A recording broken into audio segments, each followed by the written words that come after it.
Já parou para pensar que hoje você está vivendo coisas que ontem você não acreditava ser possível? Quem disse que seria fácil?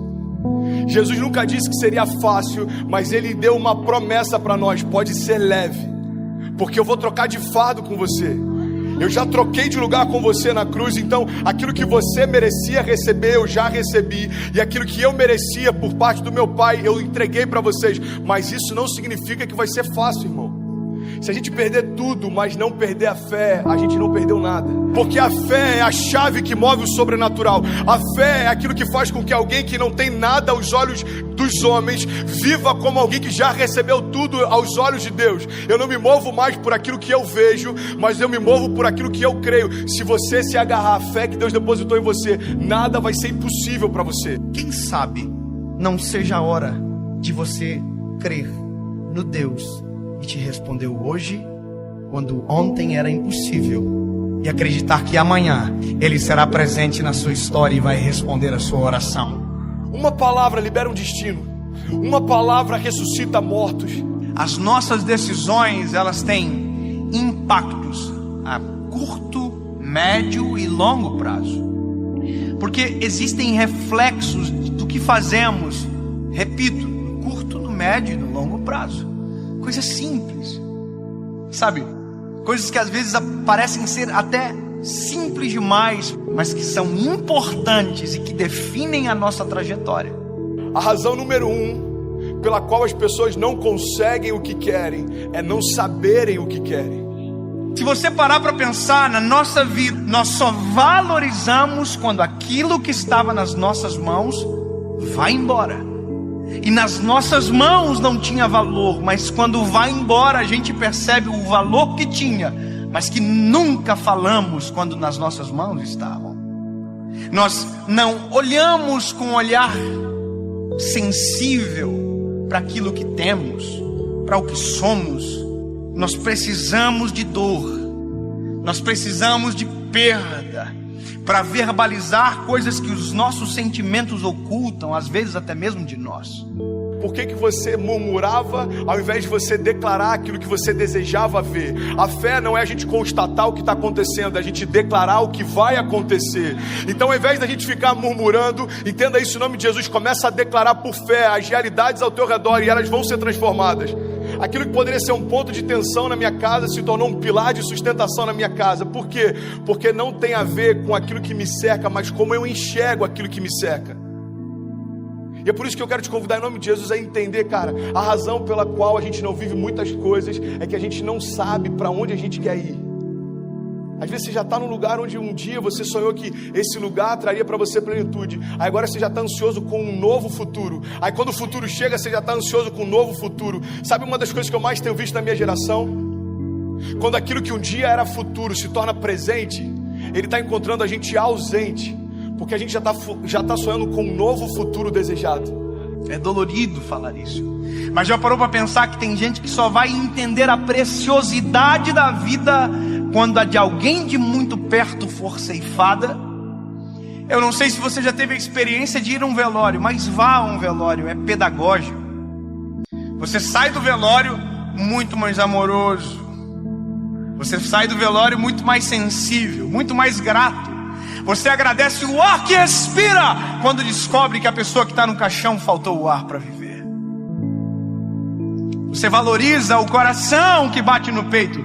Você valoriza a esposa que você tem. E às vezes só se valoriza quando perde. Você verbaliza, às vezes, palavras fora de hora. Vá a um velório onde alguém que perdeu o pai e que nunca disse que o amava, para você ver a dor que é. Ele abraça o caixão, ele grita, eu te amo! Mas essa palavra não surte mais nenhum efeito, porque quem precisava ouvir não ouve mais. Porque tem coisas que só valem enquanto há tempo, fora de tempo não vale mais. O seu posicionamento define os seus limites. Sabe, isso está ligado à tua fé, isso está ligado à tua família, isso está ligado ao teu chamado. O teu posicionamento define os seus limites. Tem milagres que você está esperando que aconteçam, mas você não deu os primeiros passos de fé para que eles se realizem. Tem romper que você está esperando que se manifeste, mas você ainda não deu os primeiros passos de fé para que ele aconteça. Tem momentos, irmão, que a gente está clamando para que Deus mande a chuva, mas a gente nem preparou a terra ainda. E Deus está falando: ei, se eu mandar a chuva do jeito que os campos estão, eu vou destruir a tua plantação, eu não vou te abençoar com isso. É Deus falando: ei, se prepara para receber aquilo que eu quero derramar, se prepara para receber aquilo que eu vou derramar sobre você. Você precisa se posicionar na direção do teu milagre. Nós não podemos deixar a nossa vida chegar a um momento aonde as esperanças não existem mais, porque aquilo que era para ter sido um tempo, perdeu-se o tempo. Perder para valorizar. Nós não precisamos disso. Nós não precisamos, deixar ir embora para perceber a importância que tinha quando estava perto. Alguém que não é rei ainda, mas já se porta como tal, está preparado para assumir o trono. Você quer um exemplo claro? Deus unge Davi. Davi era improvável, Davi era desconhecido, Davi até para o seu pai e para os seus irmãos era invisível, mas a partir daquele dia, aos olhos de Deus, Davi já estava no trono.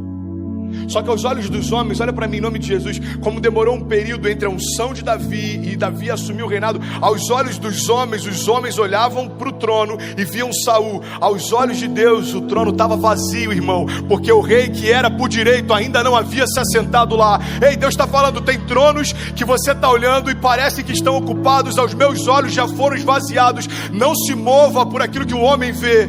Eu não vejo como o homem vê. Talvez você está olhando para uma situação e ela parece intransponível. Jesus já está olhando lá na frente e já foi vencida. E ele está falando: ei, você está preocupado por conta dessa crise? Eu conheço o teu futuro. Eu sou aquele que, eu não tenho, entendi isso, irmão. Jesus, ele não está na eternidade, a eternidade está em Jesus. Então ele conhece a eternidade passada, a eternidade futura. É por isso que algumas crises para os céus não fazem sentido, porque às vezes uma crise financeira abate a gente, mas Jesus já sabe o que está te esperando na estação seguinte. E ele está falando para a gente nessa manhã: ei, você está preocupado por conta dessa crise? Filho, eu desenhei a tua história, eu sei onde você vai, fica tranquilo. Pare de reclamar daquilo que você ainda não se moveu para viver. Pare de reclamar do resultado de escolhas que você não fez. Para você viver a vida que você deseja, você precisa abrir mão da vida que você leva. 2 Crônicas 7,14 diz: se o meu povo, que se chama pelo meu nome, se humilhar e orar e buscar a minha face e se afastar dos seus maus caminhos, dos céus eu ouvirei, perdoarei os seus pecados e eu sararei a sua terra. Existe uma condicional. Deus está dizendo: olha, se o meu povo, que se chama pelo meu nome, se humilhar e clamar e se arrepender. O que ele está dizendo é o seguinte: se você der os passos de fé, os céus vão reagir àquilo que você está se movendo. Evangelho não tem a ver com conforto. Evangelho tem a ver com propósito. E é por isso que muitas vezes a conta não fecha. Irmão, quem disse que seria fácil? Eu quero te encorajar a você se posicionar na direção do seu destino, na direção do destino que Deus prometeu para você. Nada menos do que isso vai ser aceitável.